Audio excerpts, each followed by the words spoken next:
Next question number 7 की तरफ चलते हैं। इसमें बहुत ही एक आसान सा सवाल इस बार देखने को मिल रहा है मैथमेटिकल रीजनिंग पे। Which of the following is a tautology.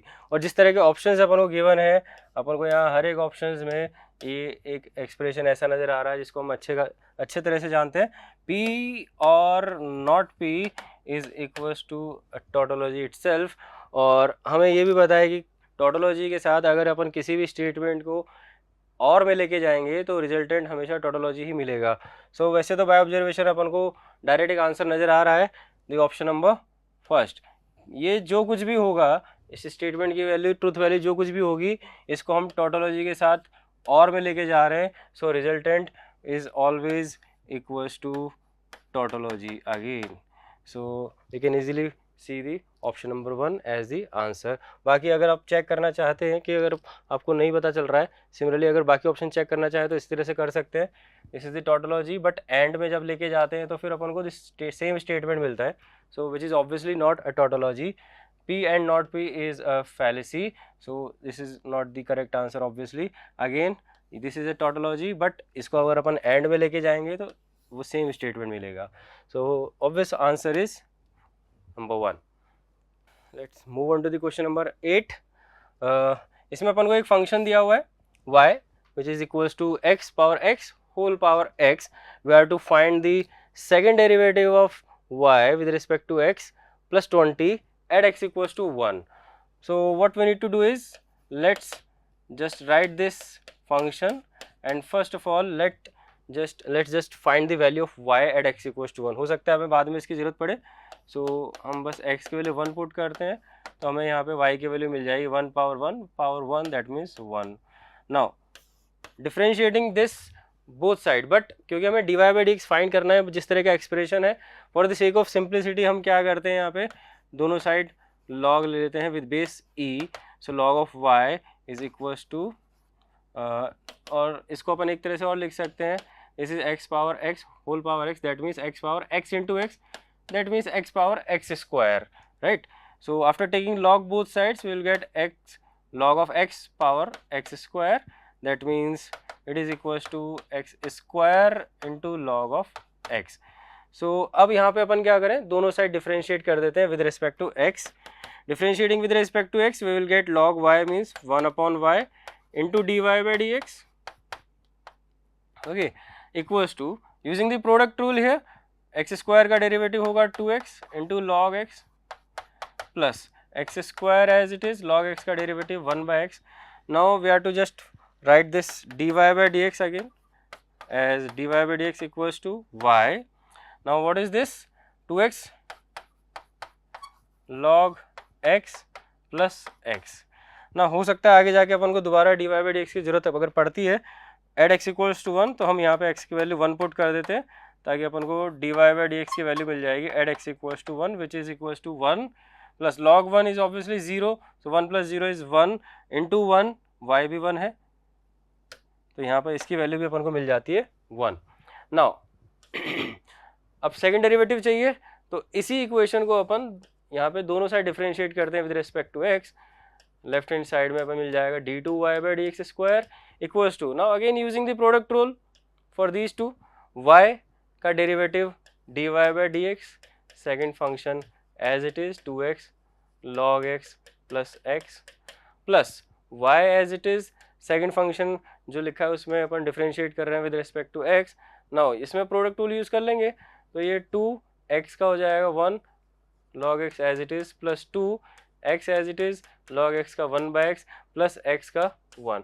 So this is the differentiation with respect to x. Now यहाँ पे अपन को डायरेक्ट x की वैल्यू 1 पुट कर देनी है तो वैल्यू हमें मिल जाएगी d two y by D x square की, that is d Y by D x. D Y by D x की वैल्यू हमने यहाँ फाइंड करी थी x equals to 1, that is also 1, so this is 1.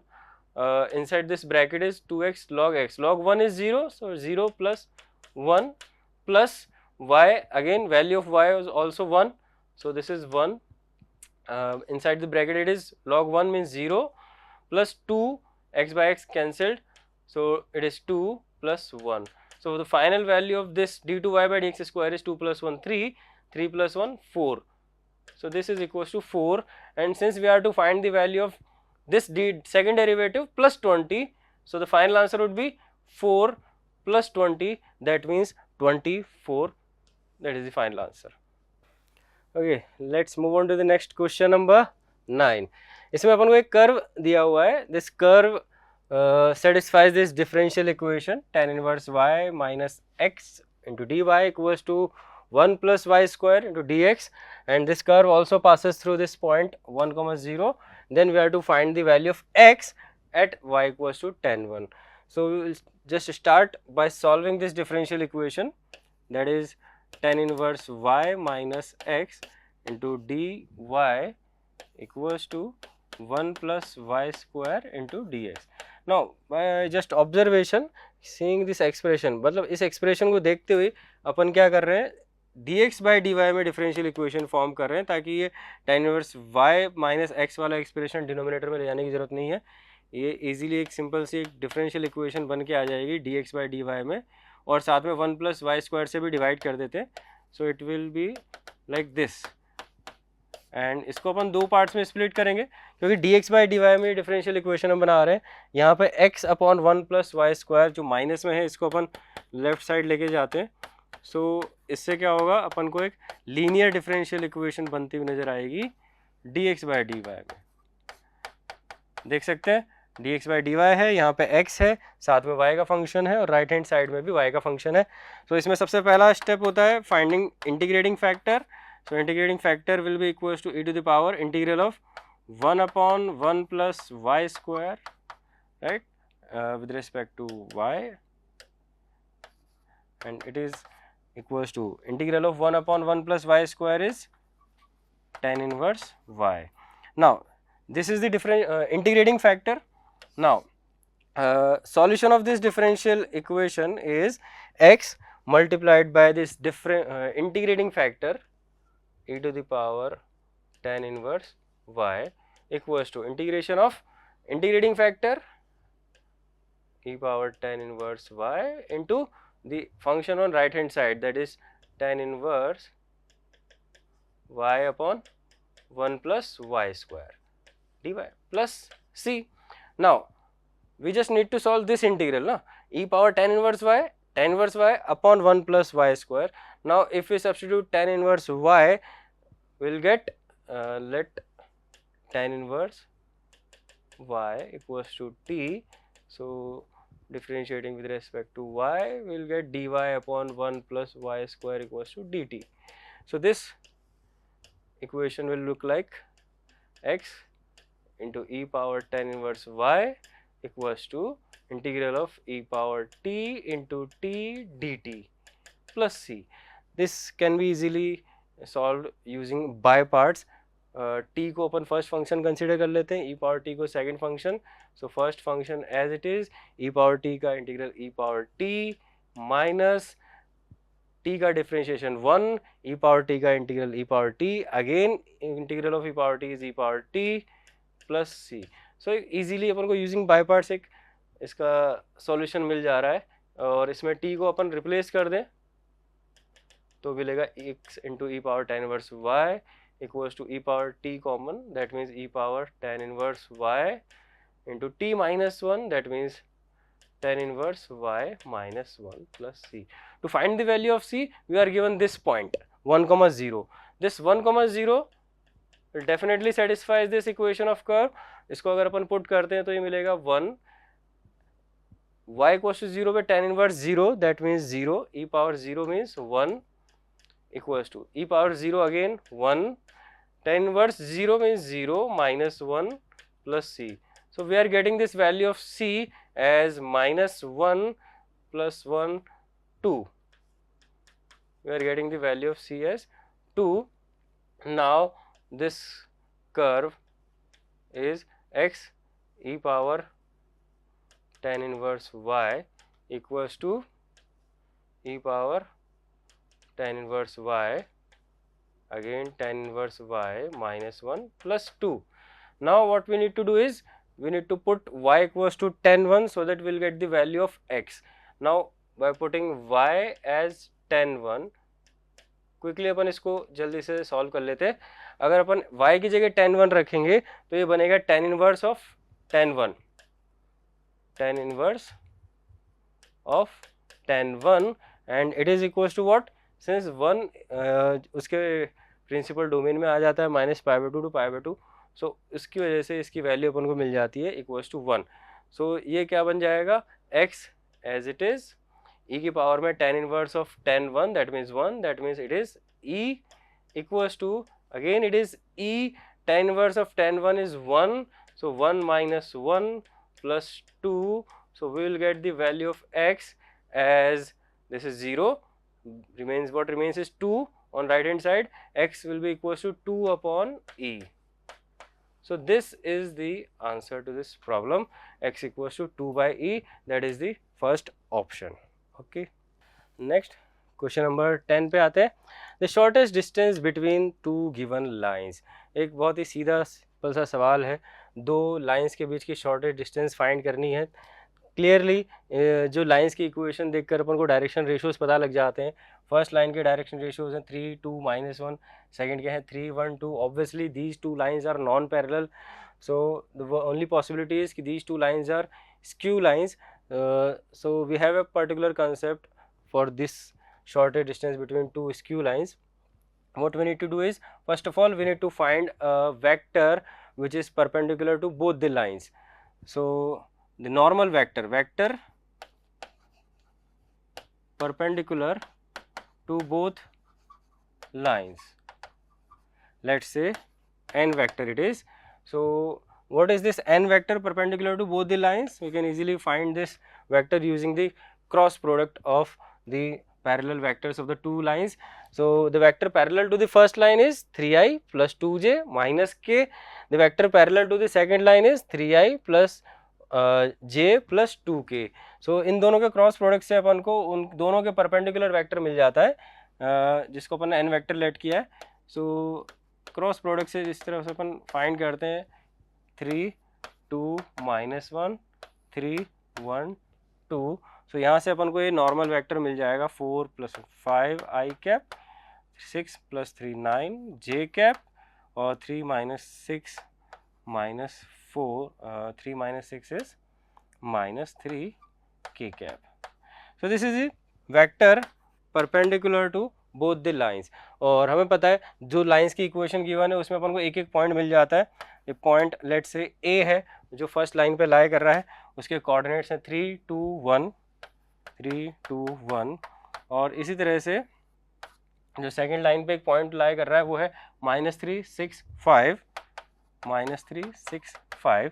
So the vector joining these two points, let's say AC vector, now this is what -3 -3 -6i, 6 - 2 4j, 5 - 1 4k। This is the vector joining these two points. And बहुत ही simple सा concept होता है skew lines के बीच में shortest distance find करने का। We just need to find the projection of this AC vector on this vector perpendicular to both the lines. So this shortest distance is equals to projection of this AC vector on this n vector. So we just need to use the formula for projection of a vector A on another vector B, that is A dot B cap. So AC vector का n vector पे projection होगा AC dot n cap. That means AC dot n upon magnitude of n. So AC means ये हो गया -6i plus 4j plus 4j dot n vector, that is 5i minus 9j minus 3k. Now this is upon the magnitude of n. Magnitude of n is what? Square root of 5 square 25 plus 9 square 81 plus 3 square 9. So what we'll get is -30. Obviously ये जो अपन short distance find कर रहे हैं वो modulus में find करेंगे, right? So inside the modulus it is -30 -36 -12 upon this is square root of 115. Now it is equals to 36 48 78 upon square root of 115. That is the option number first. Okay. Next question number 11. Again matrix में एक problem दी हुई है. एक second order matrix है 2x2. इसमें जो element है ए आई जे वो अपन इस सेट से ले सकते हैं. इसमें एलिमेंट्स हैं 0 1 2 3 4 और 5. 6 पॉसिबल वैल्यूज़ हैं एलिमेंट्स की 0 to 5 कंसेक्यूटिव इंटीजर्स.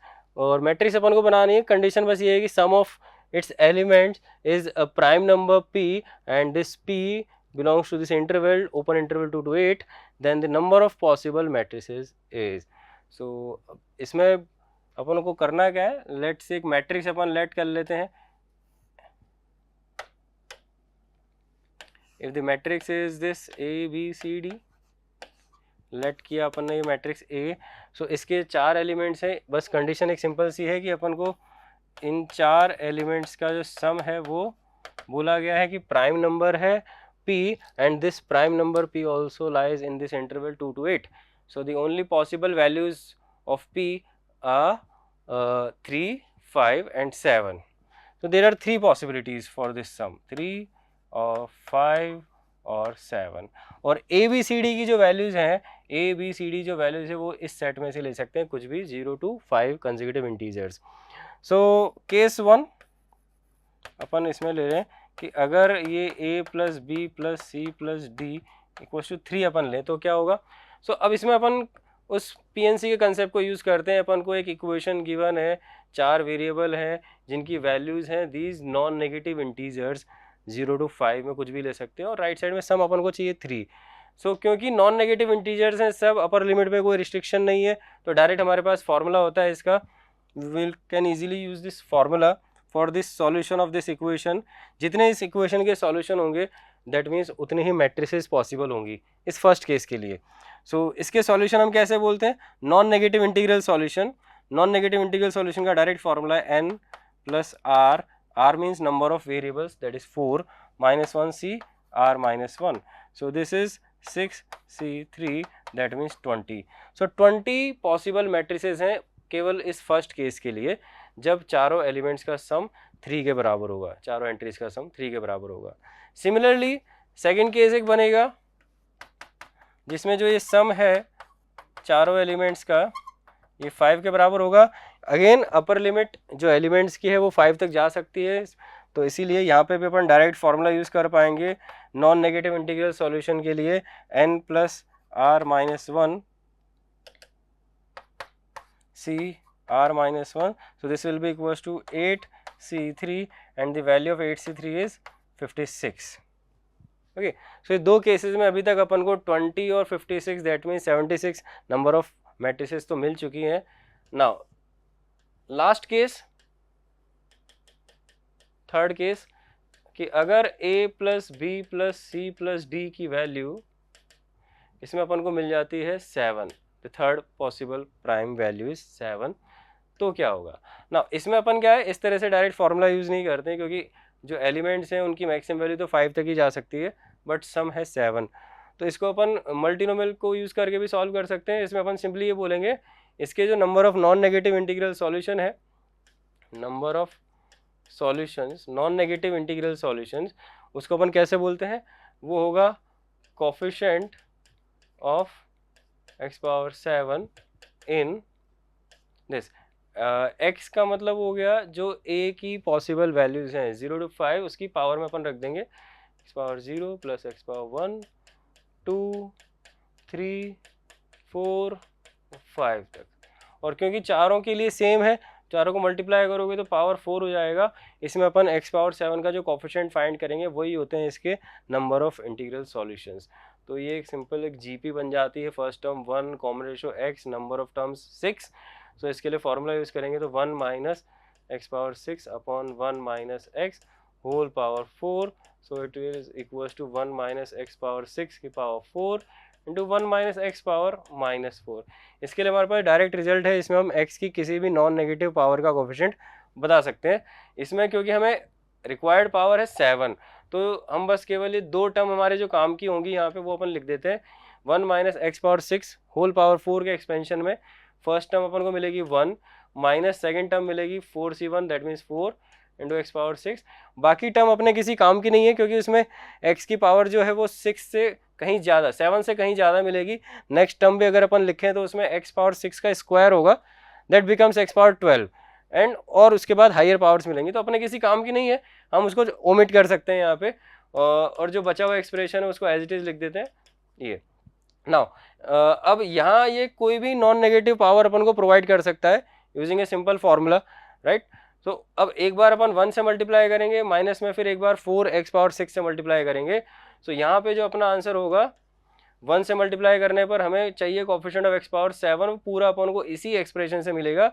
इसमें 1 माइनस एक्स पावर -4 में x की पावर 7 का जो कोएफिशिएंट आता है, डायरेक्ट फॉर्मूला है हमारे पास n plus r minus 1 CR, ठीक है। तो 1 से मल्टीप्लाई कर रहे हैं, कांस्टेंट है तो पूरी पावर यही प्रोवाइड करेगा इस फॉर्मूले से। माइनस एज इट इज आ जाएगा, 4 एज इट इज आ जाएगा, x पावर 6 यहाँ पर है तो x पावर 7 बनाने के लिए हमें केवल x की पावर 1 चाहिए, तो अब की बार हम यहाँ से केवल x पावर 1 का कोएफिशिएंट लिख देंगे using the same formula n plus r minus 1 CR। सो इसकी वैल्यू अपन को मिल जाती है 7 4 11 minus 1 10 10c7 that means 10c3, 10c7 means 10c3, इसको एक बार लिख देते हैं 10c7 minus 4 into 4c1 that means 4। So 10c7 की वैल्यू अपन को मिलेगी 10 इंटू 9 इंटू 8, 10c3 के बराबर। 10c3 को कैलकुलेट करते हैं इस तरह से अपन 10 9 8 अपॉन 3 इंटू 2, ये आ जाएगा 3 into 4 12 into 10 120, 120 minus 16 is 104। So ये थर्ड केस में अपन को ये number of integral solution, non negative integral solution मिल रहे हैं इक्वेशन के 104। तो 3 केसेस पॉसिबल थे, तीनों में अपन ने नंबर ऑफ सॉल्यूशंस निकाल लिए इस इक्वेशंस के, and the number of solutions of this equation corresponds to the number of possible matrices. So final answer would be after adding these 3 cases 104 plus 56 that means 160, 160 plus 20 is 180, that is the second option, that is the final answer. Let's move on to the next question. Question number 12, इसमें एक parabola की equation अपन को दी हुई है इस form में, एक general equation की तरह नजर आ रही है, X square plus A Y square plus B X Y plus C X plus D Y plus E equals to 0।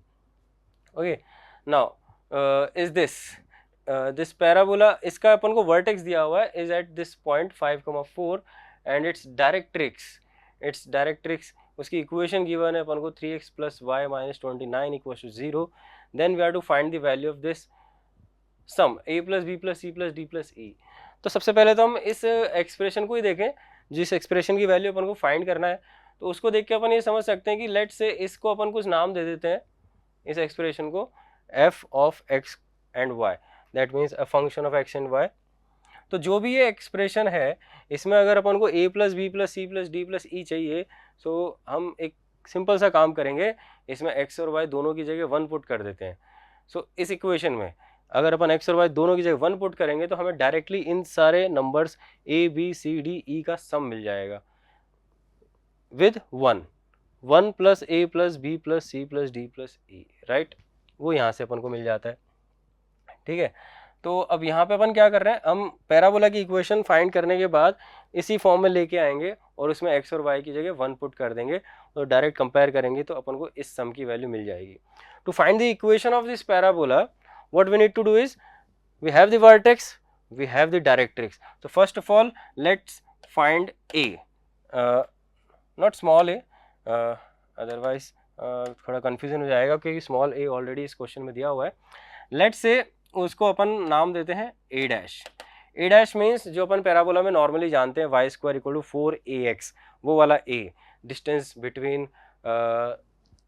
Between vertex and focus, और वी कैन से क्योंकि हमारे पास वर्टेक्स है और डायरेक्ट्रिक्स है, सो वर्टेक्स की जो डायरेक्ट्रिक्स से डिस्टेंस होती है वो भी a के बराबर होती है, उसको अपन ने a डैश बोला हुआ है। a dash means distance of that vertex from this directrix. So उसके लिए हमारे पास डायरेक्ट फार्मूला है, 3x की जगह हम रख देंगे 5 प्लस y की जगह 4 minus 29 upon square root of 3 square plus 1 square. So this is equals to 15 plus 4 19 minus 29 minus 10 upon root 10, that means root 10. सो यहाँ से हमें a की वैल्यू मिल जाती है, पैराबोला का जो a होता है √10। Now to write the equation of parabola, क्योंकि हमारे पास डायरेक्ट्रिक्स है, we just need to use that equation PS equals to PM। P is a variable point x, y, S is the focus and M means directrix। So directrix हमारे पास है, हमें बस जरूरत किसकी है, फोकस के कोऑर्डिनेट की। तो हम एक रफ पिक्चर अगर बनाने की कोशिश करें तो यहाँ पे जो अपन को पैराबोला दिया हुआ है कुछ इस तरह का है। जो डायरेक्ट्रिक्स की इक्वेशन है उसको अपन अगर सही से प्लॉट करें, रफ पिक्चर बना के देखें तो ऐसा कुछ नजर आएगा। इसमें जो ओरिजिन है, ओरिजिन अगर आप इसमें पुट करते हैं तो आपको एक नेगेटिव नंबर मिल रहा है -29, और साथ साथ अगर आप ये वर्टेक्स के कोऑर्डिनेट भी इसमें पुट करते हैं 5,4 तो भी अपन को एक नेगेटिव क्वांटिटी मिल रही है। So we can say that the vertex and the origin lies on the same side of this directrix. तो वर्टेक्स भी यहीं कहीं लाई कर रहा होगा। तो पैराबोला कुछ ऐसा बनने वाला है। हम एक रफ पिक्चर बनाने की कोशिश कर रहे हैं, यहाँ पे वो वर्टेक्स होगा, ऑब्वियसली फिर फोकस भी इसके नीचे ही होगा कहीं पे। सो हम बस ये बोलना चाह रहे हैं कि हमें जब फोकस के कोऑर्डिनेट्स फाइंड करने हैं तो हम क्या करेंगे, इससे नीचे की तरफ जाएंगे, वर्टेक्स से नीचे की तरफ। अच्छा, सो ये जो है एक्सिस हो गई। सो डायरेक्ट्रिक्स की अपन को इक्वेशन गिवन है, उसकी स्लोप है हमारे पास, स्लोप ऑफ डायरेक्ट्रिक्स। इक्वेशन से हम बता सकते हैं इजीली, ये स्लोप ऑफ डायरेक्ट्रिक्स मिल जाएगी -3। तो slope of axis, slope of axis यहाँ पे मिल जाएगा, परपेंडिकुलर होता है तो 1/3। इसको हम लिख देते हैं let's say tan theta, that means slope of axis of the parabola is 1/3। Now vertex के कोऑर्डिनेट हमें पता है 5,4, उससे फोकस की डिस्टेंस हमें पता है √10, और इसकी स्लोप हमें पता है एक्सिस की tan थीटा। सो हमें क्या करना है, वर्टेक्स जो कि एक फिक्स पॉइंट है उससे √10 डिस्टेंस पर जो इस लाइन पे लाई कर रहा है एक पॉइंट फोकस, उसके कोऑर्डिनेट फाइंड करने, और उस लाइन की स्लोप भी हमें पता है। सो हमें पता है कौन से कॉन्सेप्ट से हमें फोकस के कोऑर्डिनेट इजीली मिल जाएंगे, पैरामेट्रिक से। पैरामेट्रिक से बहुत आसान हो जाता है किसी भी पॉइंट के कोऑर्डिनेट फाइंड करना एक गिवन पॉइंट से एक पर्टिकुलर डिस्टेंस पर। सो फिक्स पॉइंट हो गया 5,4, सो हो जाता है x1 ± r cos theta, y1 ± r sin theta. क्योंकि हम अभी नीचे की तरफ जा रहे हैं सो हम माइनस साइन यूज करेंगे। सो 5 - r, r means distance, that is √10 cos theta, and again 4 minus distance √10 sin theta. Since we have the value of tan theta is 1/3, we will put the value of cos and sin. Cos theta will be equals to base upon hypotenuse, that means 3 upon √10, 4 minus √10. Sin theta means 1 upon √10. So the coordinates of this focus are 5 minus 3, that means 2, 4 minus 1 is 3. Now we have the coordinates of this focus. So if we are to write the equation of parabola, how we will write this equation?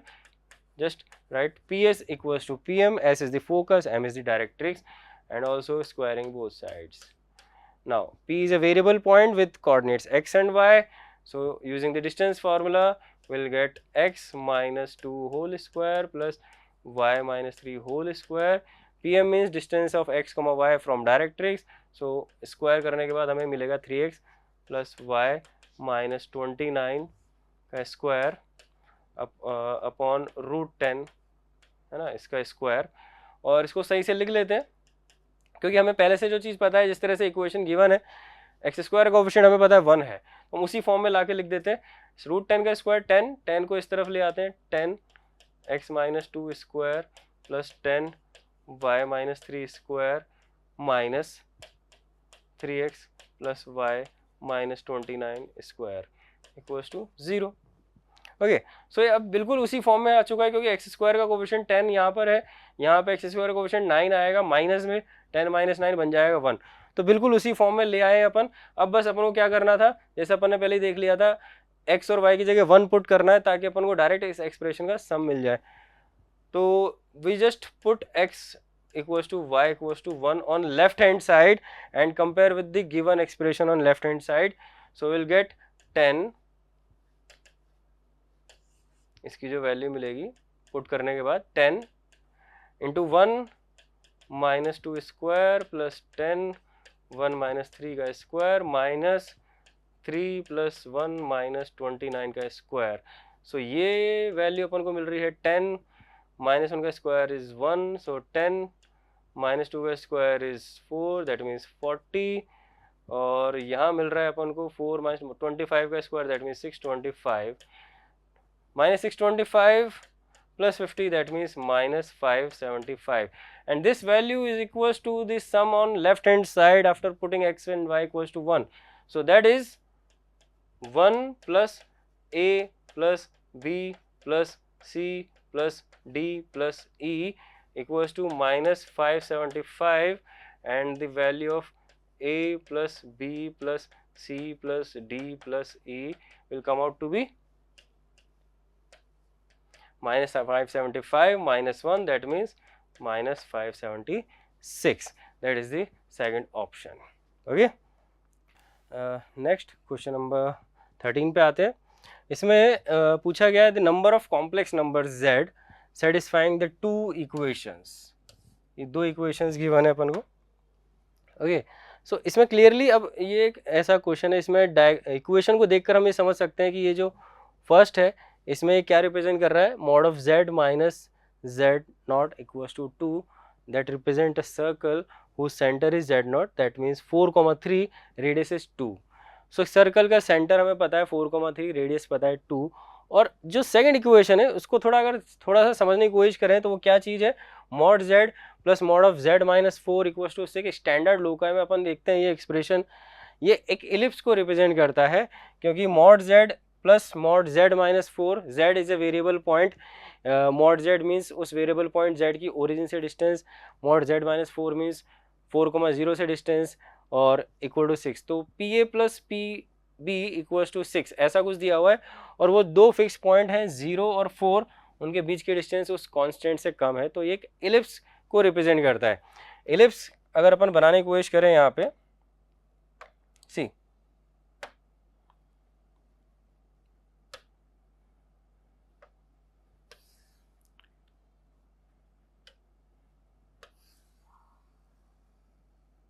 एक ellipse बना देते हैं अपन.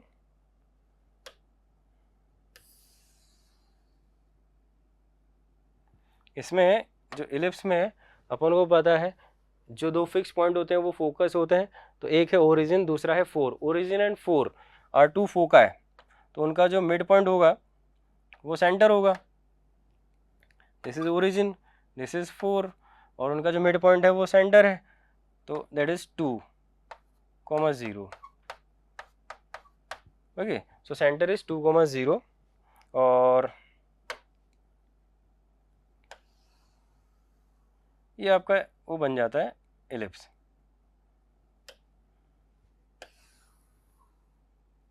ठीक है, by observation हम खाली observation से बता सकते हैं कि ये तो एक इलिप्स बन गया, और ये एक सर्कल है जिसमें 4,3 उसका सेंटर है और रेडियस है 2. तो अगर आप वो सर्कल ड्रॉ करने की कोशिश करेंगे 4,3 सेंटर और रेडियस 2 लेकर, तो आपको बाय ऑब्जर्वेशन पता लग जाएगा कि वो जो सर्कल है इस इलिप्स को 2 पॉइंट पे कट करेगा.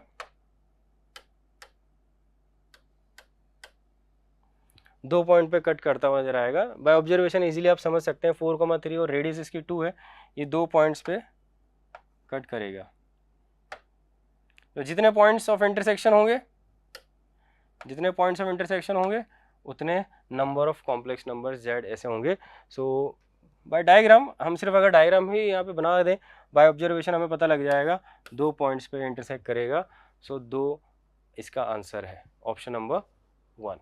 ओके.